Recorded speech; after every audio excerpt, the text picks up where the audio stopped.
Bienvenidos a la reflexión de fe de Comunife Bucaramanga, y el tema de hoy es la sobreabundante gracia de Dios, con el pastor Carlos Anaya. Reflexión basada en Romanos capítulo 5 versos 20 y capítulo 6 verso 1 y 2. La versión Biblia de las Américas traduce: y la ley se introdujo para que abundara la transgresión, pero donde el pecado abundó, sobreabundó la gracia. ¿Qué diremos entonces? ¿Continuaremos en pecado para que la gracia abunde? De ningún modo. Nosotros que hemos muerto al pecado, ¿cómo viviremos aún en él?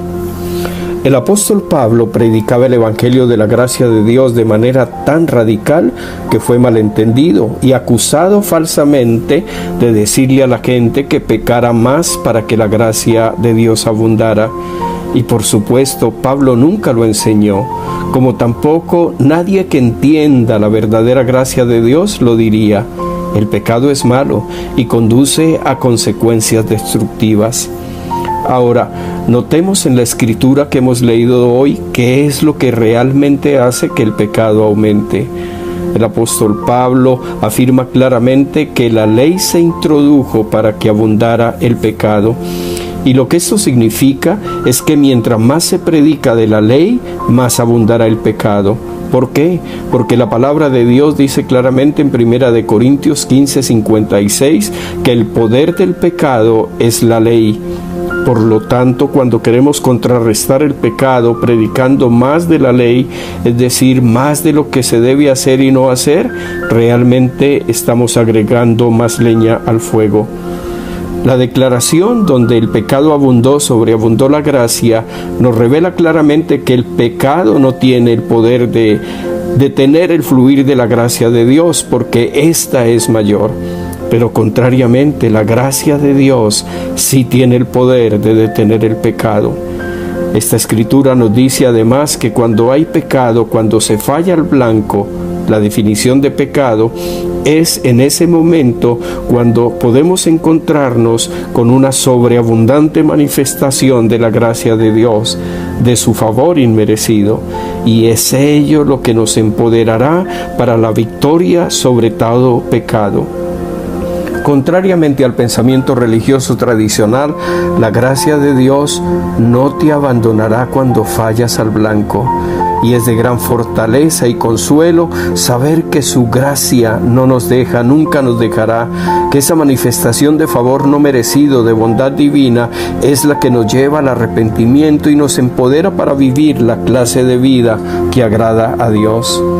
Hermanos y amigos, si alguno ha estado luchando con cierta debilidad o fallando en algún área de su vida, como enojo, falta de perdón o una adicción que parece que no puedes dejar, hoy te animo entonces a que aumentes tu exposición a la gracia de Dios. Sigue escuchando la predicación sobre la belleza de la persona del Señor Jesucristo y su obra terminada.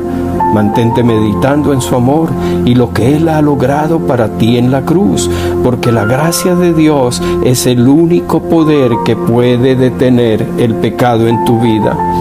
Pero cuando falles, en lugar de sentirte culpable y condenado, recibe la sobreabundante gracia de Dios que te dice que aún eres justo en Cristo.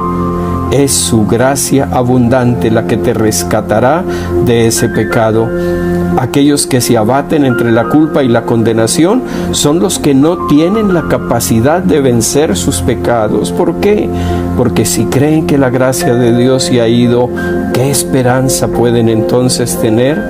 La victoria sobre el pecado llega solo cuando las personas tienen un encuentro con la sobreabundante gracia de Dios, porque es su gracia la que hace justo a los injustos, a los pecadores.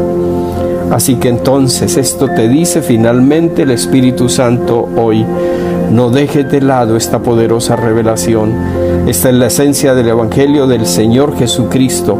Debido a que todos tus pecados fueron castigados en el cuerpo del Señor Jesucristo, tu sustituto, la justicia de Dios está de tu lado para proveerte justificación y perdón.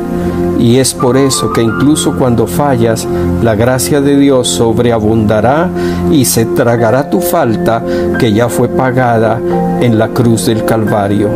Gloria a Dios.